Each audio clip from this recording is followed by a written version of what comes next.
आमदार रणधीर सावरकरांनी केलं शहरात ठिकठिकाणी कावड यात्रेचं पूजन. घरोघरी जाऊन बहिणींचे अर्ज भरण्याच्या केल्या सूचना.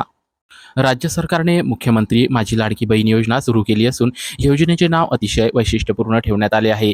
यात आपुलकीची भावना जाणवते. त्यामुळे शेवटची लाडकी बहीण या योजनेचा फॉर्म भरत नाही तोपर्यंत घरोघरी जाऊन जनजागृती करा.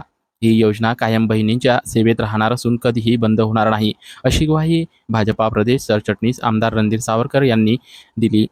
आज श्रावण सोमवार निमित्त निघणाऱ्या कावड यात्रा निमित्त अकोला शहरात ठिकठिकाणी कावड यात्रेचे पूजन करून शिवभक्तांना नमन करून त्यांच्या श्रद्धा आणि विश्वासाला व संस्कृतीला नमन करण्यासाठी आज अनेक ठिकाणी आमदार सावरकरांनी जनसंपर्क अभियानात मुख्यमंत्री माझी लाडकी बहीण योजनेबाबत माहिती देताना ते बोलत होते. अकोला जिल्ह्यात कावड यात्रेला महत्त्व असून अकोला शहरासोबत ग्रामीण भागामध्ये ठिकठिकाणी कावड आकर्षक भक्तिमय श्रद्धा संस्कृती संवर्धन कार्य करत असून याचा सार्थ अभिमान असल्याचे आमदार सावरकर म्हणाले.